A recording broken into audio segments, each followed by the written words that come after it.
오늘 본문은 예수님이 산에 올라가 밤이 새도록 기도하신 후에 12제자를 택하시고 함께 평지로 내려와 모여든 무리들을 능력으로 치유하시는 장면을 소개하고 있습니다.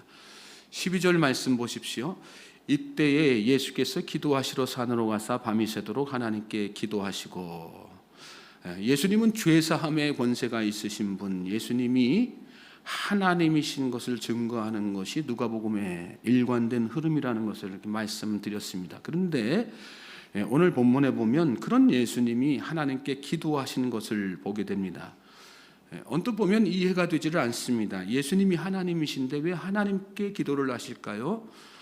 이유는 두 가지로 꼽을 수가 있습니다. 첫째는 성부, 성자, 성령 삼위일체 하나님께서 합력하여 선을 이루시기 위해서, 즉 성부, 성자, 성령 하나님은 한 분이신 것을 나타내시기 위해서입니다. 또 하나는 우리에게 기도의 본을 보여주시기 위해서, 나도 이렇게 기도하며 모든 일을 감당하는데 나를 믿는, 나를 따르는 너희들도 무슨 일이든지 기도하는 것이 마땅한 일이 아니겠느냐, 그 메시지를 주고 계신 것이죠. 너희도 나와 하나 되기 위해서 기도하고 내가 너희와 함께 일하기를 위해서 기도하라, 이 말씀입니다.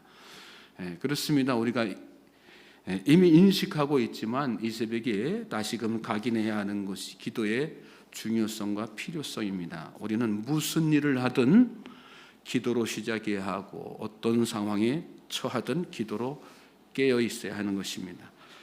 산에 올라가서 밤이 새도록 하나님께 기도를 드리신 예수님은 날이 밝자 제자들을 부르셨습니다. 13절 보시면 밝음에 그 제자들을 부르사 그 중에서 12를 택하여 사도라 칭하셨으니, 우리는 예수님이 12제자들을 부르실 때 길을 가다가 혹은 친히 그들이 있는 곳으로 찾아가셔서 개별적으로 부르신 것으로만 이렇게 생각할 때가 많은데, 여기 말씀에 보면 그렇지 않다는 것을 알 수 있죠.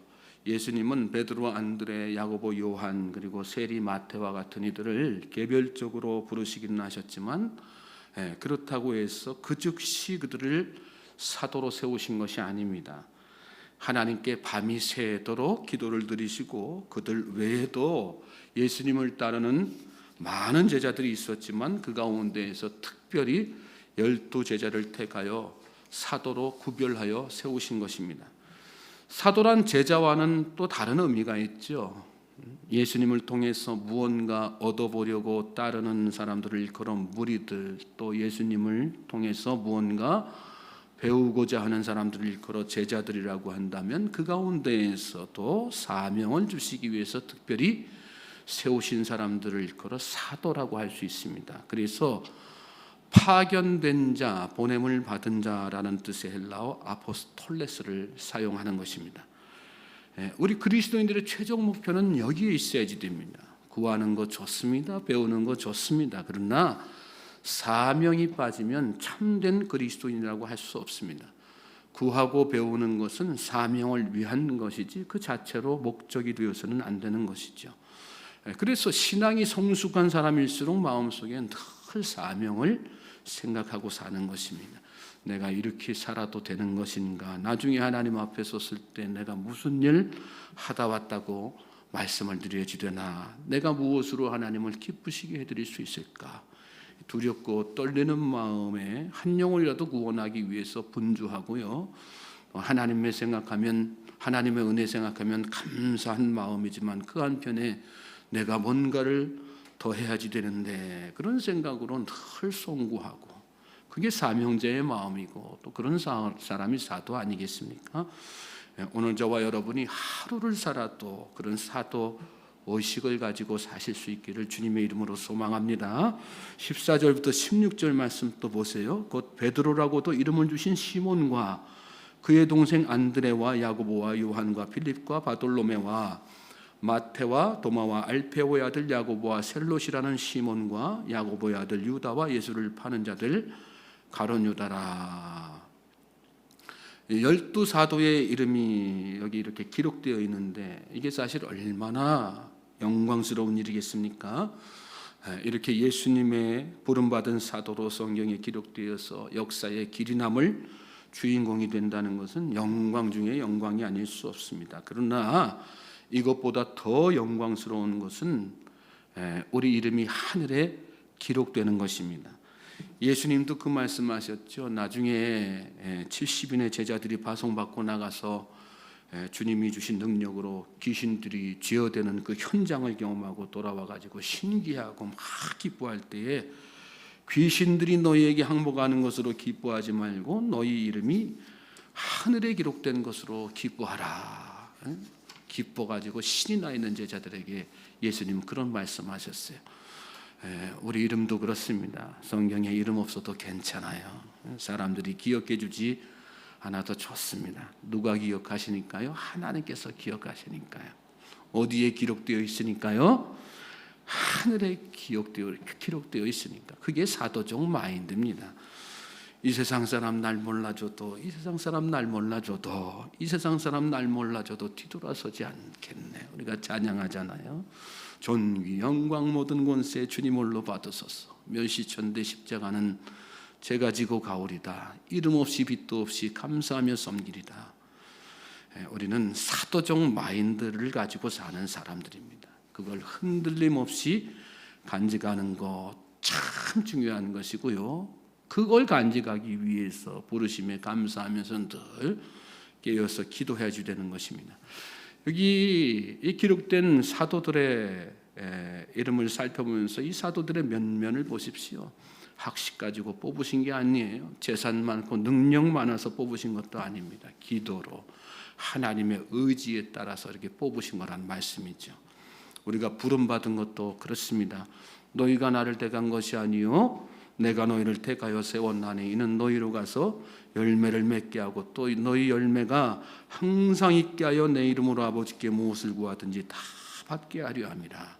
우리에게 너무나도 익숙한 말씀 아니겠습니까? 하나님께서 우리를 열매 맺는 인생 되게 하시기 위해서 온전히 하나님의 의지로 선택하여 세우셨다는 말씀입니다. 그러니 우리가 감사하면서 날마다 살아야지 되는 것이고요. 주님이 원하시는 그 아름다운 열매를 맺기 위해서 날마다 깨어서 기도해야지 되는 것입니다. 아무리 출발이 좋아도요, 여러분 기도하지 않으면 실패할 수밖에 없습니다.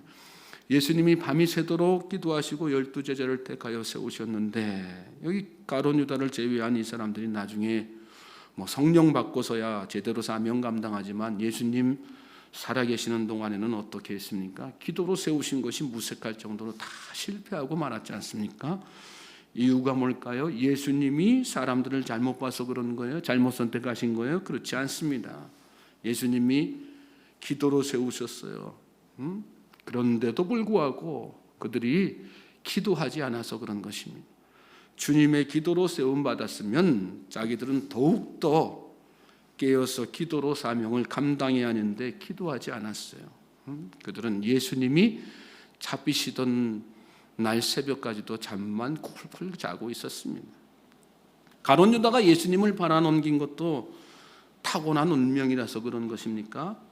그렇지 않죠. 16절 후반부에 보시면 예수를 파는 자들 가룟 유다다 이렇게 써 있는데요. 예수를 파는 자들 이 말씀을 직역하면 그는 예수를 파는 자가 되었다 그런 뜻입니다. 사도로 부르심을 받았지만 결국 나중에 가서 그가 예수를 파는 자가 되고 말았다는 그런 말씀이에요.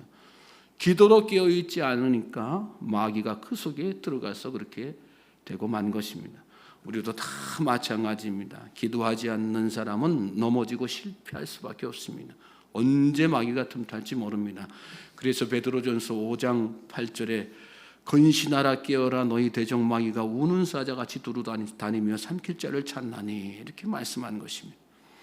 근신하라 깨어라 24시간 자기 자신을 살피라는 그런 말씀이에요.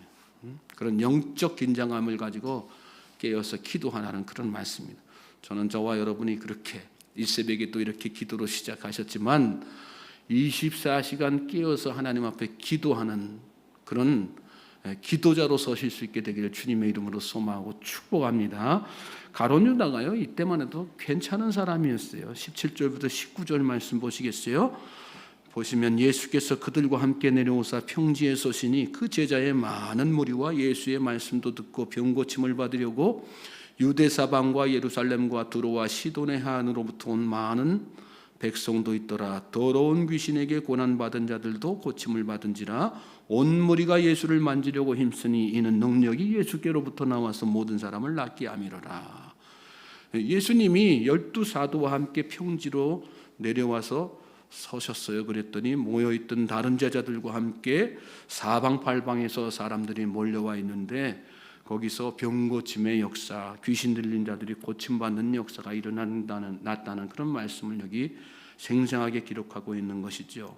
이 말씀에 그들과 함께라고 하는 말씀은 무슨 뜻일까요? 가룟 유다도 그 역사적인 현장에 함께 있었다는 말씀이고요. 예수님과 함께 사역의 중심에 서 있었다는 그런 말씀이죠. 기도해야지 될 줄로 믿습니다. 기도할 때입니다. 우리가 지금 사단 마귀가요 나라 안팎을 또 열방 구석구석을 헤집고 돌아다니면서 진짜 미쳐서 날뛰고 있습니다. 이러한 때 우리가 정신을 바짝 차리고 기도하지 않으면 언제 우리도 택함받고 세움받은 사명자로 세움받은 자들이지만 언제 우리가 마귀한테 넘어가서 실족하고 가룟 유다처럼 예수를 파는 자가 될지 모릅니다. 그러므로 이 새벽에 열심을 다해서 정신을 바짝 차리고 하나님 앞에 기도하며 나아가는 우리 모든 성도님들 되시기를 주님의 이름으로 다시 한번 소망하고 축복합니다.